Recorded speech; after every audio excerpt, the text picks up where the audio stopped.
let's officially dive into today's webinar.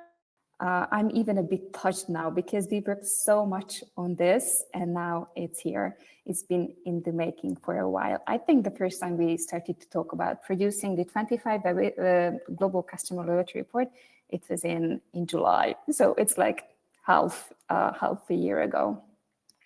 Okay,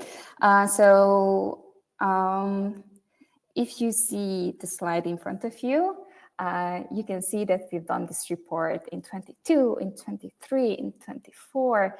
Maybe you see that there's like a common theme, the astronaut on the cover. We want the astronaut to feel like the marketeer who is you on this call, the person who is charting and who is going in uncharted territories to explore new options, to do the best for your customers. And now I'm revealing which will be the 25 Global Customer Loyalty Report cover. Maybe you can guess what it will include, like a character, which is an astronaut. This is the cover of the 2025 report. And the theme of this new report is AI, the age of AI in loyalty. So now you can see another person or another thing or a robot on the cover, which should be the AI who is our helper. And there is like a peaceful collaboration between these two parties for a more fruitful future. So this is the cover of the 2025 report, and we will be diving into the content from now on. And so many people are commenting where they are from: Montreal, Quebec City, Texas, Istanbul, Switzerland, Argentina, Buenos Aires, London, Kuwait. So it's just, so lovely. I'm so happy that we moved to this new webinar platform. It will give us much more chances. I'm one of the co-founders of Antavo, which is a piece of technology to power loyalty programs. That's our team photo from the time when we saw each other this October or September, because we are a remote company and see each other every year, like once or twice. And here are a couple of our customers, very nice and big global brands. I'm Zsuzsa Kecsmar, and we founded this company back in 2012 with my 3 co-founders, and we are in loyalty since 2016. I'm also Chief Strategy Officer. I'm responsible for the growth of our company and also producing these great insights. It's always a team effort. We do this together with our team. And this team includes Andrew and Andreanne too. Andrew, I'd like to hand it over to you so you can introduce yourself. Thank you, Zsuzsa, and hello, everybody. I'm Andrew Doyle. I head up our loyalty practice at EPAM. I've spent the last 15 or so years of my career helping reinvent loyalty programs, optimize promotion strategies, and build monetization business models. On behalf of everyone at EPAM, our consulting agency and digital teams, I'm pleased to be here. We're a proud partner with Antavo, including on this, the Global Customer Loyalty Report. Thank you. Over to you, Andreanne. Yeah, thank you very much, Zsuzsa. So hi, everyone. Very excited to be here sharing the findings from this year's report. So my name is Andreanne Rondeau. I'm a loyalty specialist and founder of stratLX, a loyalty consulting agency. We partner with B2B and B2C brands across various industries, retail, e-com, transportation, QSR, and much more, to design, launch, and optimize loyalty strategy. Personally, I've been working in the loyalty industry for 20 years. But I have to say that I'm very glad that our team is partnering with Antavo to create the Global Customer Loyalty Report since the first edition back in 2022. Excited. Yeah, I don't know what we would do without you, Andreanne, because we know each other so well at this point, how we are producing this report every year. So hopefully see you here next year too. I have no choice, Yeah. A very good team effort. I think so. So in today's call, I'm bringing up the agenda now. We are going to have these topics. We are going to talk about 4 things: the loyalty program landscape, like the big picture, what marketeers are experiencing now. The second is the big consumer wish list, what consumers want your customers. Number 3 is 3 trends that Andreanne will present. that are an option for you that maybe you haven't considered before, but based on our research, these are options to consider. And number 4 is the age of AI in loyalty, the big thing to think about, to work on, because everything is around the AI these days. It will be the revolution. It is the revolution that we are seeing today. And we are going to have an allocated time for Q&A. And it's always a very buzzing Q&A when we are launching the Global Customer Loyalty Report.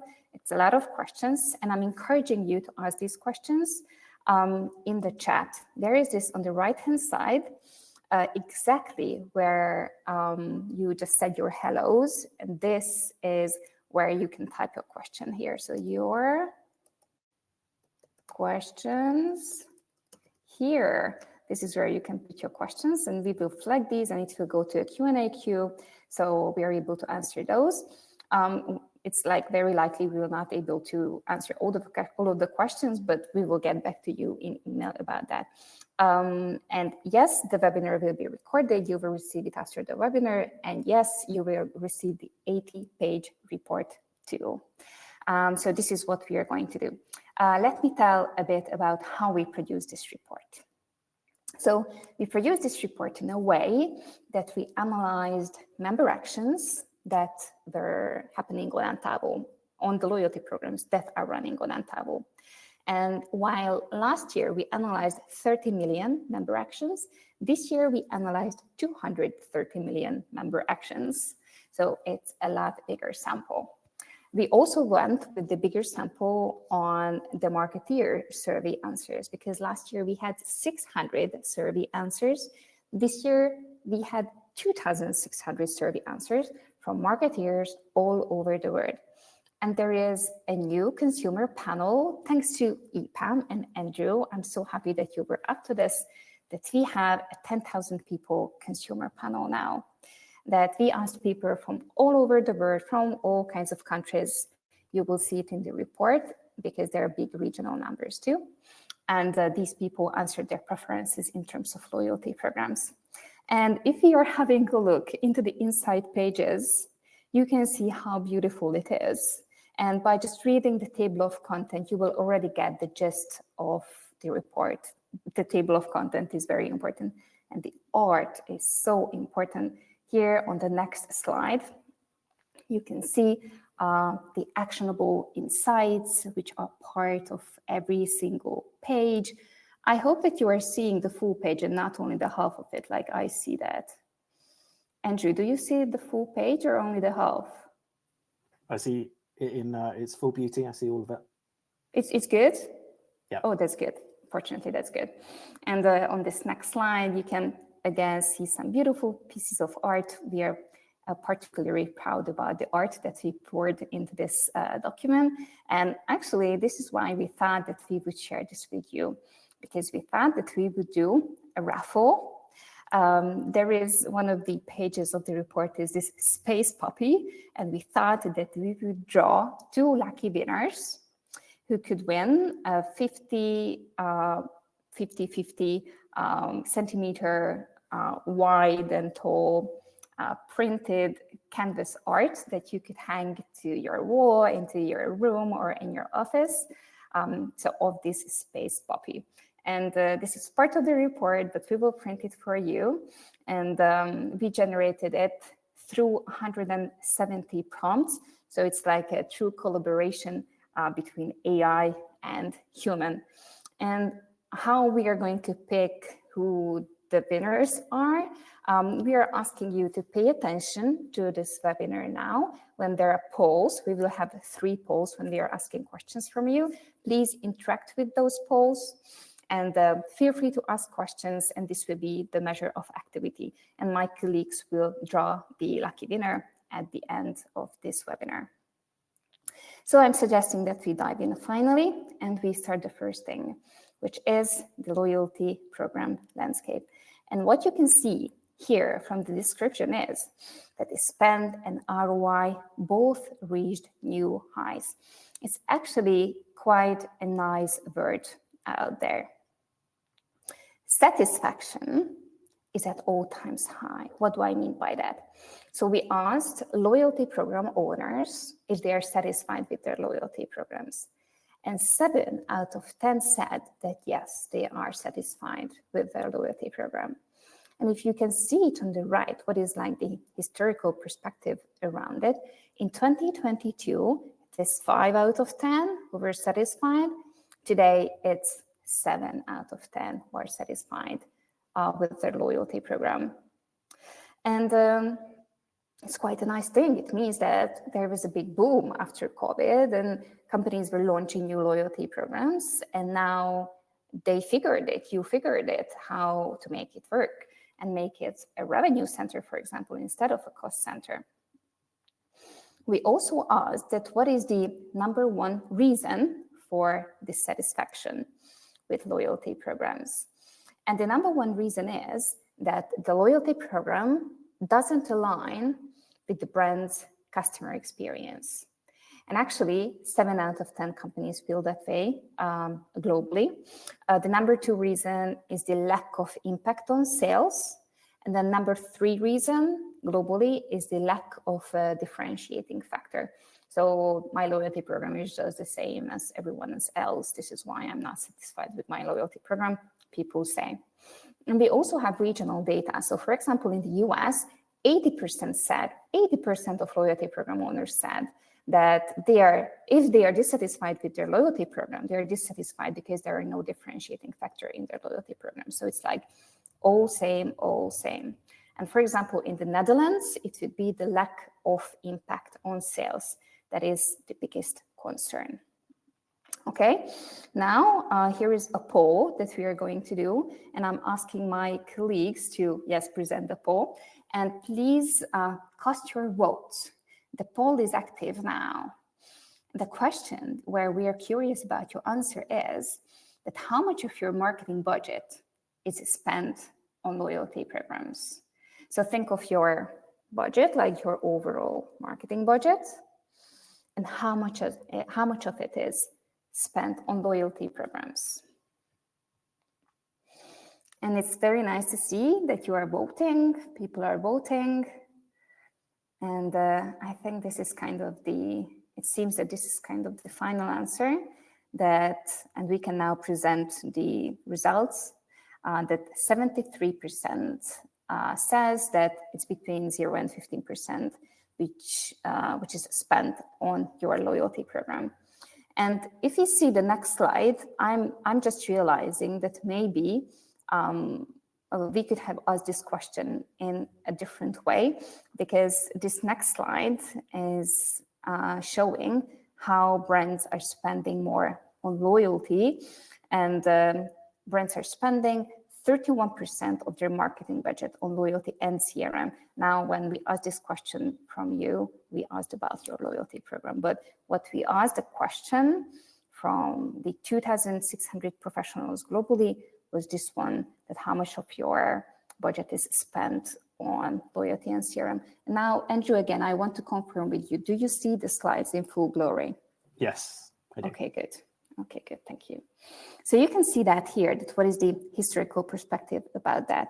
In 2022, it was around 22%. There was a bit of a high pike in 23, going back to in 24, and now in 25, 31% of the marketing budget is invested in loyalty, which is quite nice, loyalty and CRM. Okay, so going on the next slide, this next slide is a number from Forrester. We wanted to bring this number here from Forrester because they had their B2C marketing and customer experience report published recently, and these were their predictions for 2025, and it's related to spend too. And they're saying that 3x investment will go into unifying loyalty data with marketing tech. So there will be this movement, this buzz, these things to be done around marketing technology and data. And consider, if you're not considering that, maybe you are falling behind, but if you've done that already, that's very, very nice. On the next slide, and I'm asking my colleagues to click on the next slide, how investing wisely is worth it. Well, businesses reported this record high 5.2x average return on investment, like this very nice ROI. It means 520%. Last year, it was 480%. It was still amazing.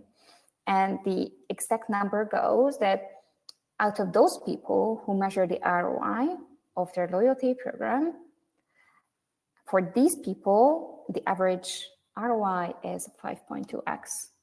And you can see that what is the exact distribution of it in this chart. We asked this question in a way that the ROI values were not measured by us, but we asked these people, they know their ROIs best. And then if they know, then what is their ROI? For a couple of people, the ROI is 8x or greater. So it's quite nice how people have figured it out. All right. So on the next slide, I will be handing it over to Andrew. I'm asking my colleagues to click. For some reason, I have a hard time seeing the slides. I just praised the scanned contract, so I will not touch it. Yes, thank you. But before we go into that, there is another poll where we are looking for your opinions. And the question is the market finally ready to move away from plastic cards and go fully digital/mobile? This is the question, and we're looking forward for you to actually cast your votes. But I'm afraid that this poll result is already done. What happened here? Maybe it happened that we made a mistake, right? Right?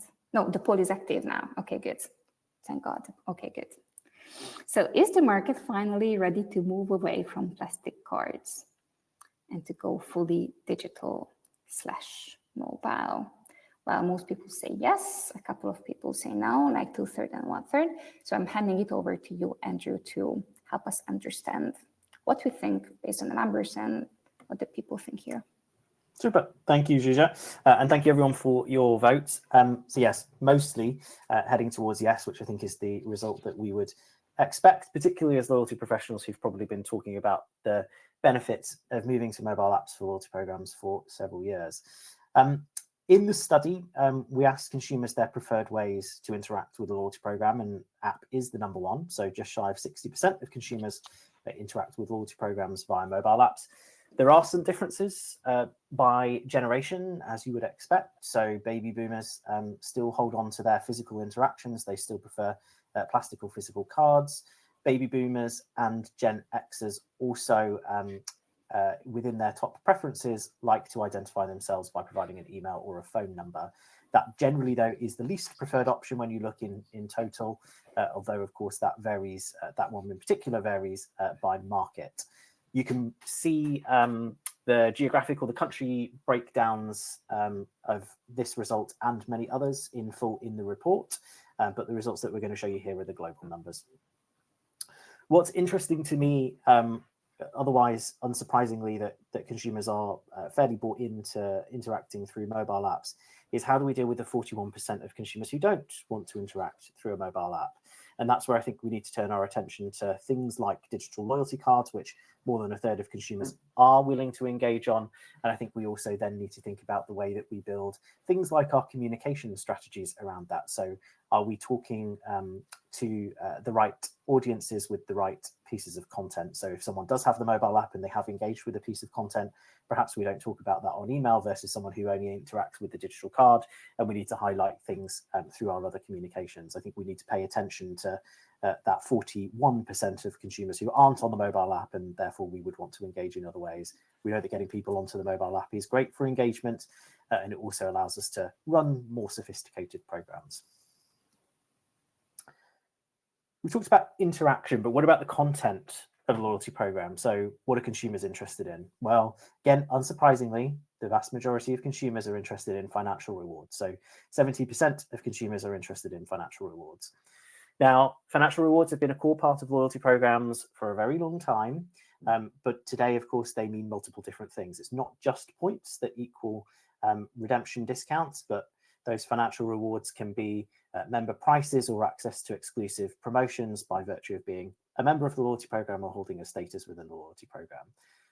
The growth in preference for financial rewards is correlated to the economic environment, be that cost of living or just the general savviness of consumers to price comparison and deal hunting. But it's not necessarily bad news because, of course, things like member-gated prices, member-gated promotions are doing wonders for programs in terms of penetration rates and building the data asset. There is genuine value to the consumer, genuine value to the business. It's almost bringing back some of the traditional value exchange thinking. Now, does that mean that experiential and emotional loyalty schools of thought are no longer valid? Well, no. When you look at the list, and the full list is in the report, you can see that those things are there, but they're in smaller numbers across multiple items. And I think that just talks to the design challenge for experiential loyalty. You have to have different types of experiential rewards to meet the needs or the desires of different consumers. And therefore, you have to focus, as Zsuzsa was saying early on, about the differentiation within the program and really understanding what's right to hit the DNA of your particular brand. What's also interesting is to look at what consumers are asking for. And so here you can see what consumers want more of, so what they don't find in programs today. There is, of course, always in questions like this a say-do gap, and no more than that top ask there, where 40.7% of consumers would like to see no expiration of points. Expiry of points exists for very good reasons. Whilst consumers say that they would like no expiry of points, it's generally not practical. Why? Well, reducing down liability for sure, but also the other practical reasons of actually driving cycles of behavior. There are very good reasons as to why we would want that in order to perhaps create another moment where someone comes back into the brand ecosystem. The appropriate middle ground generally there is to link it to activity. Of course, you can define what activity is based on the particular sector that you're in. If you're in grocery, you're perhaps going to define activity as a purchase. If you're a lower purchase frequency sector like luxury fashion, for example, you're likely to class activity as some form of other interaction with the brand or with the program. The other asks here around more ways to earn points, more offers from partners, generally is just doing more with the program. And I think this is something that everyone always aspires to do.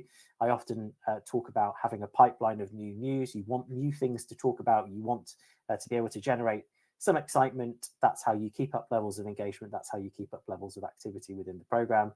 So I don't think there's any particular surprise there, but it's always something worth keeping in mind to have on our roadmaps.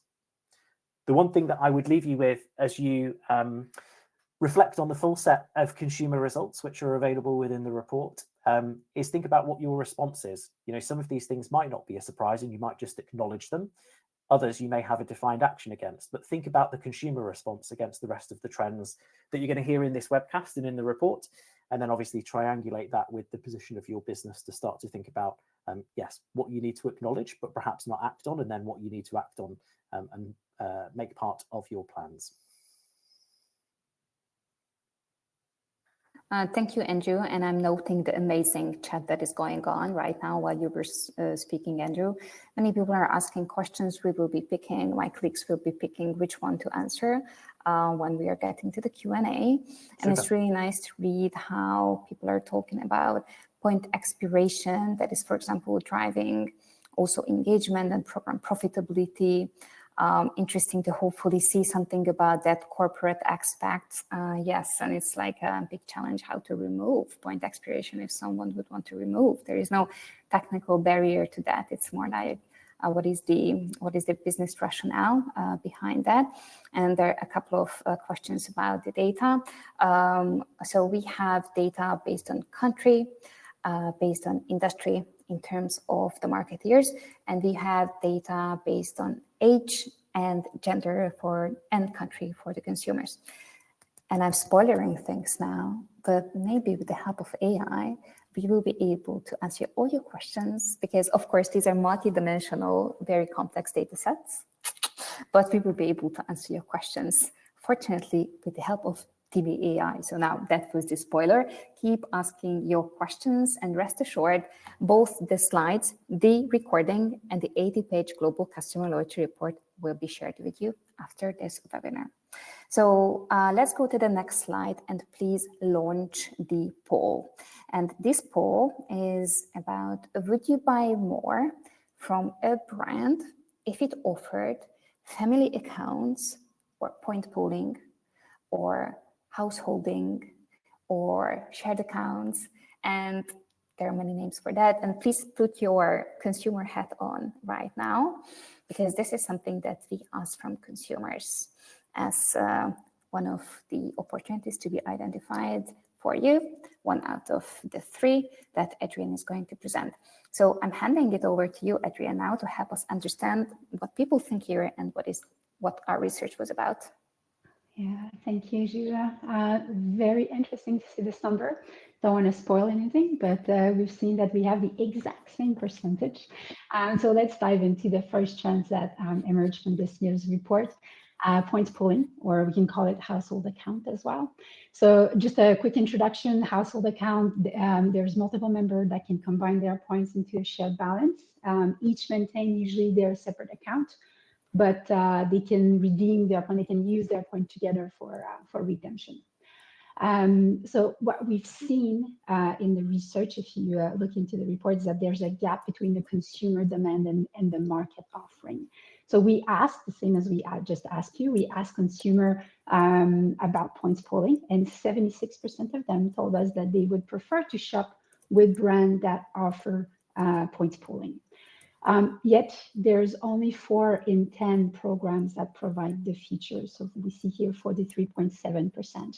So I just want to repeat these numbers because there's quite of an important gap here. Nearly 8 in 10 customers prefer shopping with brands with points pooling, but only 4 in 10 actually offer it.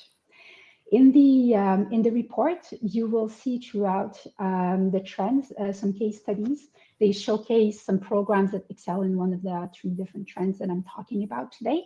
And then the one for points pooling, we selected Hilton Honor that we can see here on the right. We selected it because it stands out from the other because of its flexibility, because it provides multiple ways to share points. The first one is pooling points into a household account. So what we've just been talking about, so members can earn and redeem their shared balance. The second option is transferring points between members. And then the last is offering members the option to purchase points and then give them as a gift to other members. So the 3 different ways are great, obviously, because they can enable members to unlock like trip experience stays that might have otherwise have been like out of reach. Then we also ask brands who offer points pooling about the impact of it, and 7 out of 10 said that they believe that the benefit far outweigh the cost. So that's also great. Moving into reward customization, which personally I love and I use in some of my favorite programs. So reward customization allows for customers to choose how they want to be rewarded. So that gives them like a sense of control over the loyalty experience that you have. Can appear a bit complex at first, but it can also be fairly simple to implement, and is, I'd say, much more engaging than traditional rewards. Why? Because it makes members feel value. It shows them that brands are listening and care about their preferences. So based on our finding, you can see here that 81% of consumers would prefer to shop with brands that offer reward customization. And once again, we have only half of the program that offer the feature. So that is 8 customers out of 10 were saying to us, I would shop more at brands that offer reward customization, but it's not available yet. So obviously, great opportunity for brands to build emotional loyalty, to build engagement through personalized rewards. If we look into the future for reward customization, because we also asked future program owner about reward customization, and 80% of them said that they plan to offer reward customization as part of their future loyalty program. So I guess we can probably expect to see the gap closing in the future.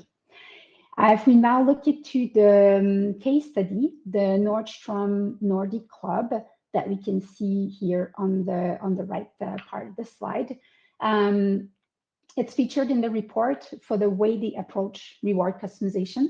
I don't know if we have a member of the Nordstrom program here today, but the tiered loyalty program offer a promotion called Personal Double Points Day, and it's offered to their higher tier members. It allows them to choose which date they want to earn the double points on any of their purchases.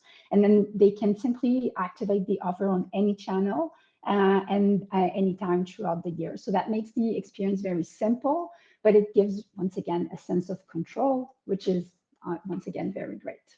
We've seen other brands, and I'm thinking about Sephora, Staples in the US, Canadian Tire here in Canada, that have implemented like different forms of reward customization. And they've done it through different ways, whether through personalization of the earning structure, so how you earn the rewards or the weekly offer. But we've asked brand into our research about how they implemented reward customization. And then based on the finding, the most popular way that current program owner offer reward customization is through reward selection. So allowing members to choose which reward they will receive.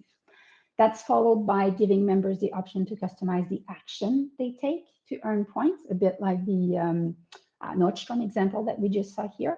And then last, there are also some programs that allow members to customize the benefit that they receive when they reach a new tier. Let's move into our last trend, which is gamification, but gamification specifically in the context of data collection. So obviously gamification is a growing trend. We hear it a lot, for good reason, I think. Everybody will love a good game and we all love winning it somehow. So gamification leverages the game mechanics and the psychology behind to engage customer in the loyalty program through their journey. And then in this case specifically, to collect high quality customer data. You can see here that we found out that 55% of consumers would prefer to share information through games and quizzes rather than the traditional form.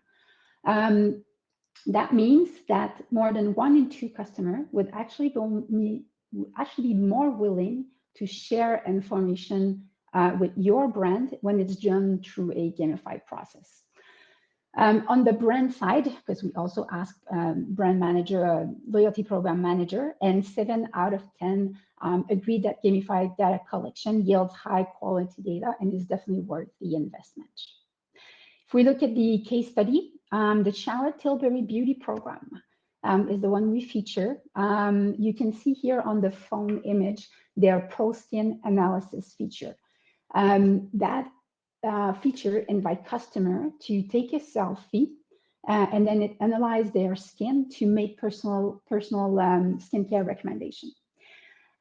What I also like about this program is they use gamified quizzes with mood-based images to suggest products.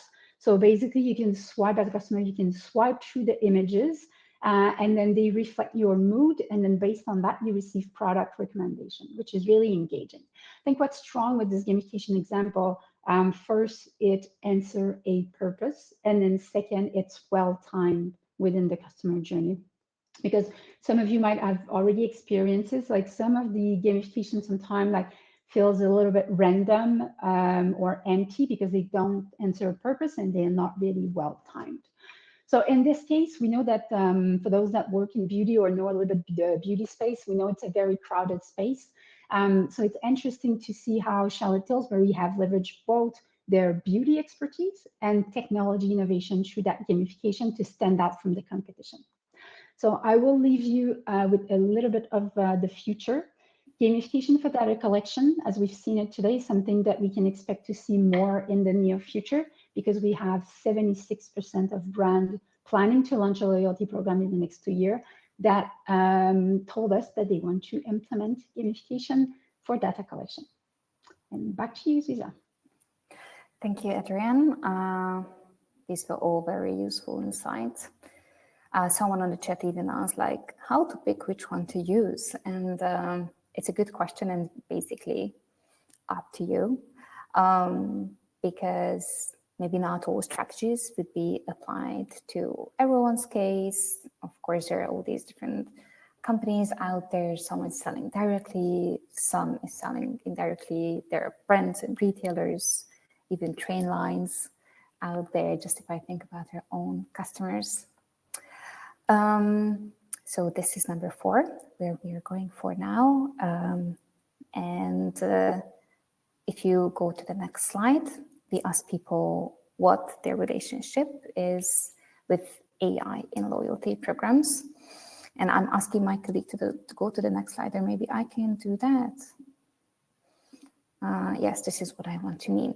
So the point here is that the majority of consumers, and by consumers, I mean the 10,000 consumers that we asked.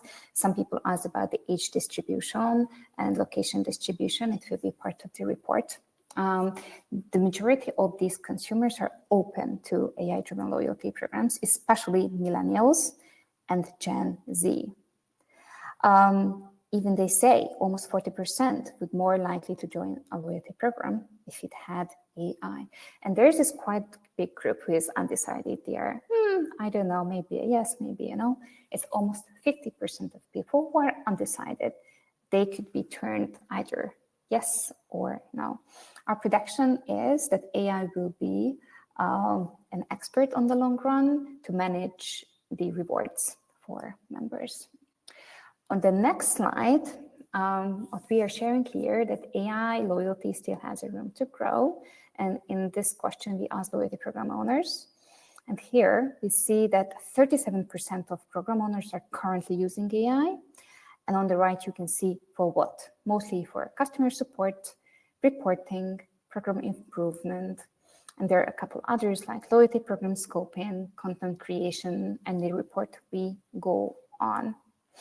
Also to note, which is not included in the slide, but I'm telling you now, that agencies who work with brands offering the loyalty program, they always reported a higher percentage in terms of AI. So the usage of AI is 10% higher in loyalty programs when it's managed by an agency. Or the importance of AI, they think, is 10% higher than what marketeers think when they answer their own questions. So there is this like difference that agencies think that AI is more important and they are more advanced in it. Okay, so our next is our third poll, and I'm asking my colleagues to put it on the screen. And the question is, how would you feel about using an AI-powered agent? And what do we mean about that? What is agentic AI? This is the question about. So that's the kind of AI which is not the generative or the descriptive AI, but which is an agent that can access databases where you give access, and it can act on its own. It can identify problems or potential errors. So for example, a customer support is done by an AI, it accesses multiple kinds of databases, just like basically a digital colleague would do. And 61% of people are comfortable using AI, an AI-powered agent. 25 is neutral and 15 is not sure.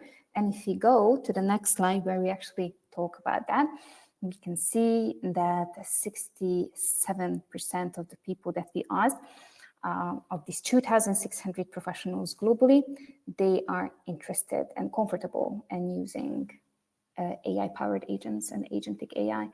And I have to say, this already exists. It's already in use. And we know that because we created one, and it's like a piece of shameless promotion now.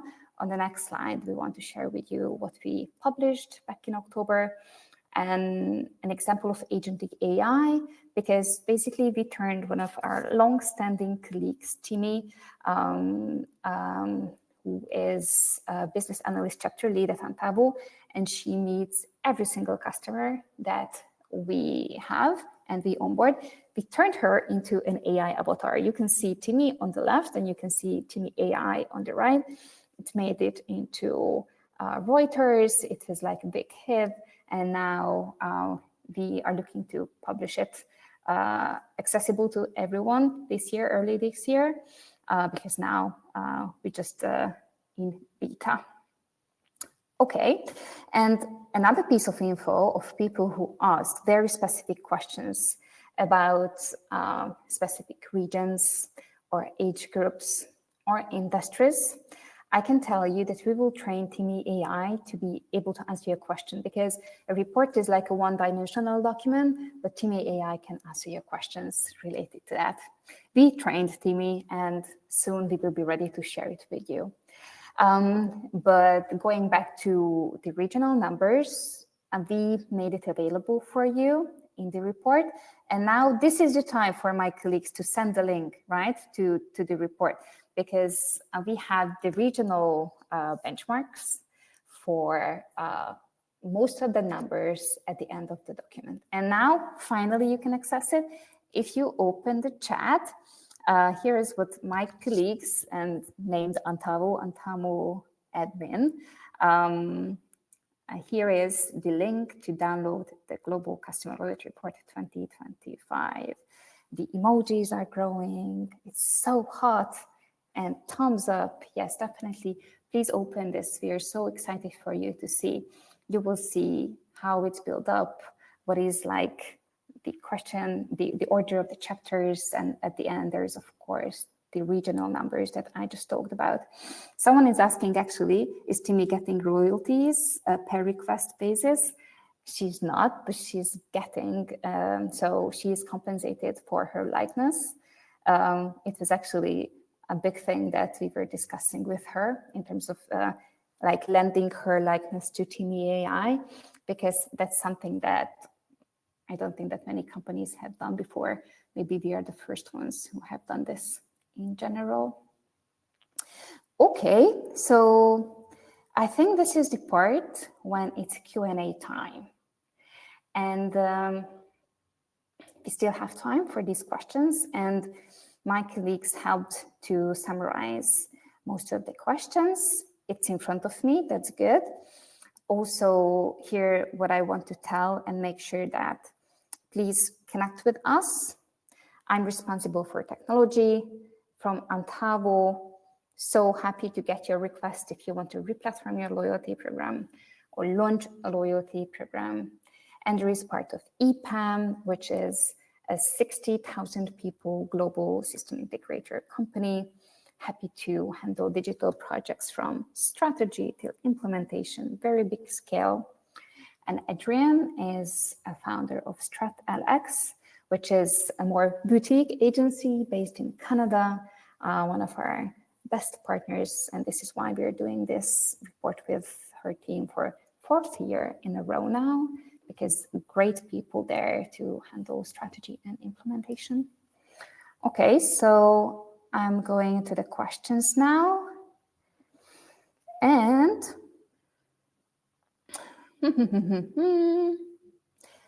let's do one first question for Andreanne. What do you think about this, Andreanne? What does more flexibility when redeeming points? Does that mean more reward options? So basically the question is, how can we be more flexible when redeeming points? Is this okay with you, Andreanne? Can you go for it? Of course, yeah. So Andrew talked about customer wanting more flexibility when they redeem points.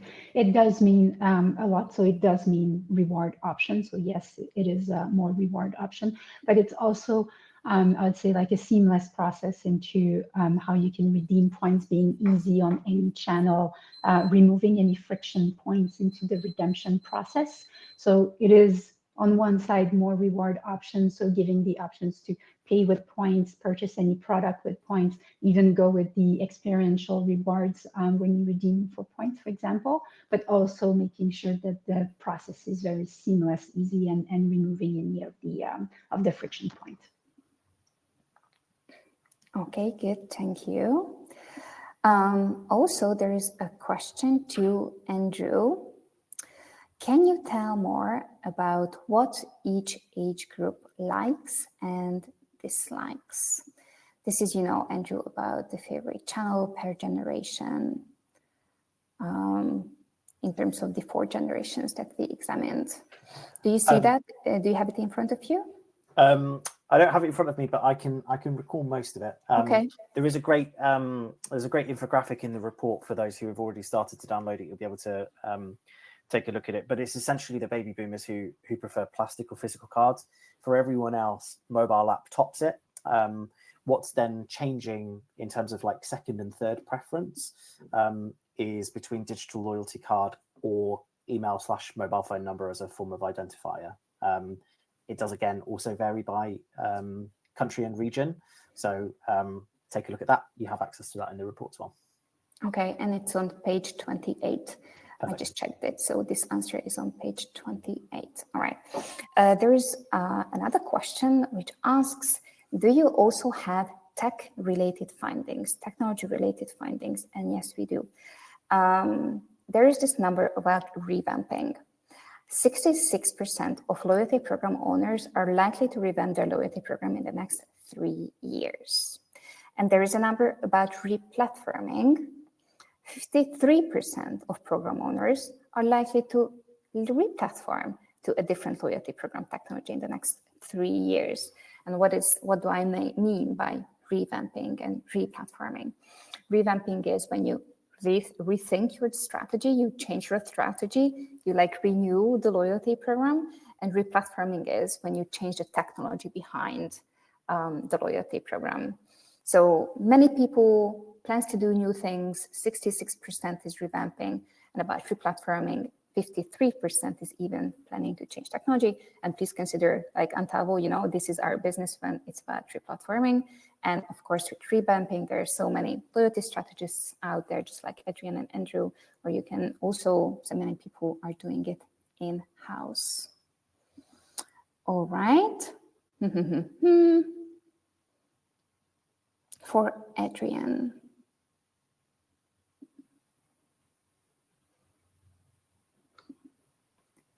Ready. Ready. I'm just thinking which one to choose. Okay. Is there a difference per continent and region in loyalty budget allocation? Yes. The difference is quite small, though. What we've seen is, in general, if we look at North America and if you look into Europe, the budget distribution or budget allocation is pretty similar. There are some other regions, I would say, where we see small differences.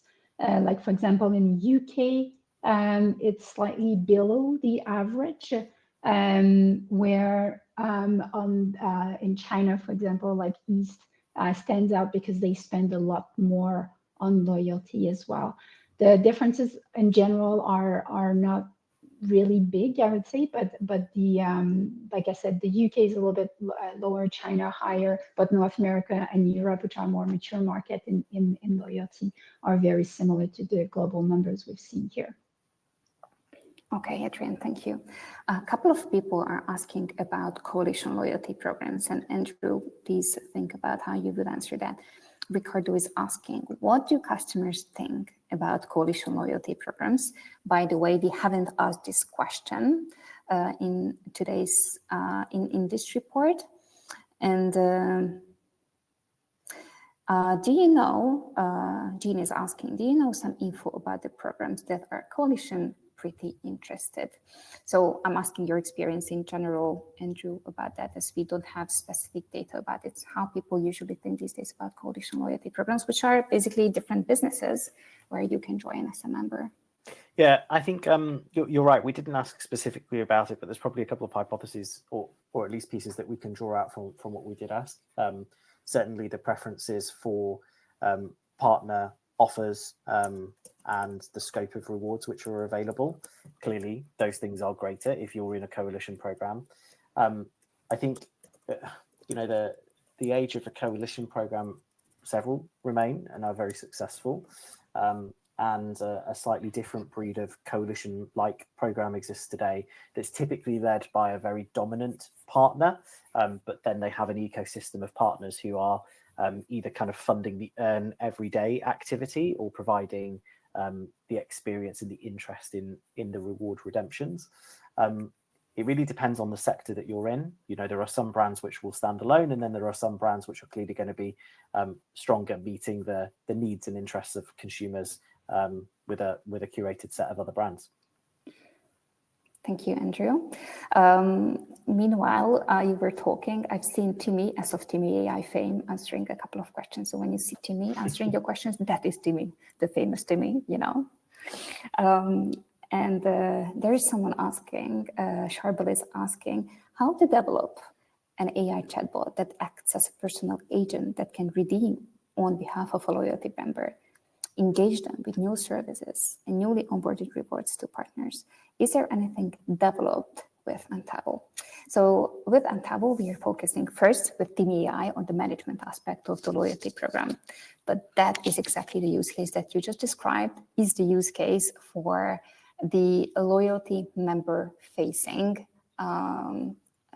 platform.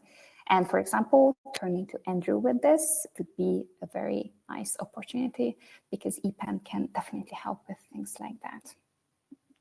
All right, next question. Someone asked, did you investigate the top contributing factors? And Adrian, this is a question for you. I see that you are actually looking at that in the document. Did you investigate the top contributing factors for the big growth among those people who are satisfied with the loyalty programs and in the part which is satisfaction with the loyalty program? So like this topic when we are talking about the people who are okay and happy with their loyalty program. Okay, yeah, yes, we did. So I'm glad to see we did. So we asked people who were satisfied with their loyalty program, but we also asked people who are not satisfied about their loyalty program, what are the main reason or the contributing factors. So when we look into satisfaction, the top two reasons are fostering deeper engagement with customers. So what they're telling us is that they're satisfied with their program because it fosters deeper engagement with customers. And then it also drives repeat purchase and incremental sales. So it's interesting because we have both the financial and the emotional component that makes satisfaction greater. So these are the top two reasons. And then that is followed by helping to gather valuable data. So the data collection, which was one of the big trends we talked today, was also part of the top reason. But there's more than that. I won't go into more details just now, but there's a lot more reason why brands are satisfied or even not satisfied with their loyalty program. So I'll invite the people to look into the report because you have charts and all the details about that in there. Thank you so much, Adrienne. And I just inserted again the full report. Here's a HubSpot link for that. There's the full report.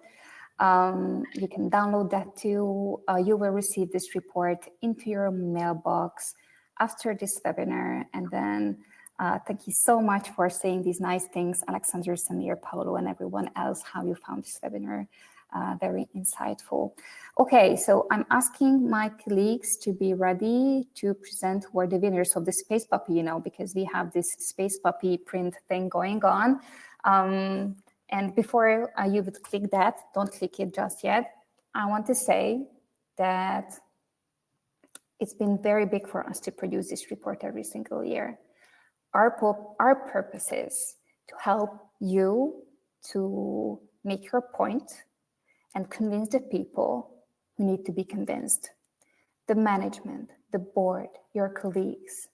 This is why we are doing these benchmarks every single year. It's such a big work, you can't imagine. It's like so big, but we are doing it, and then we will be doing it next year too. It's just something that we do now. And you have all these questions that you asked, those people's questions that we haven't answered, we will answer it in an email, either Adrienne, Andrew, myself, or my colleagues. So don't worry about that. And thank you so much for participating on this webinar now. After we hang up, you will receive the recording of this call, you will receive the 80-page report, and you will receive what are you going to receive? The slides, basically. So the recording will be there and the report will be sent out. And now is the time to see that who were the 2 people who can get this print. Please, my colleagues, click on that next link, because it's Rob D and Uta F. I know, very mysterious, but we wanted to respect not sharing your full names. These 2 people are the ones who receive the 2 prints. My colleagues will be in touch with you in the email address that you used to register to this webinar. All right, thank you, everyone. We wanted to give back 3 minutes or 2 minutes to your day. Congratulations to the raffle winners, yes. And looking forward to see how you hang your art, the space puppy that was created with this beautiful collaboration between humans and AI. Thank you very much, Adrian and Andrew. Do you want to say a couple of parting words for today? Maybe Adrian, you could start. Yeah. Well, thank you very much for everyone to be here today. It was very great to see all the comments, all the questions. So people were very, very engaged. It's always true because there's months. Zsuzsa, you were saying it first time was in July that we start working on this. So it's months of work for us. So thank you very much. It was very nice seeing you or reading you, should I say. And cheers, and we'll see you next year with the 2026 edition.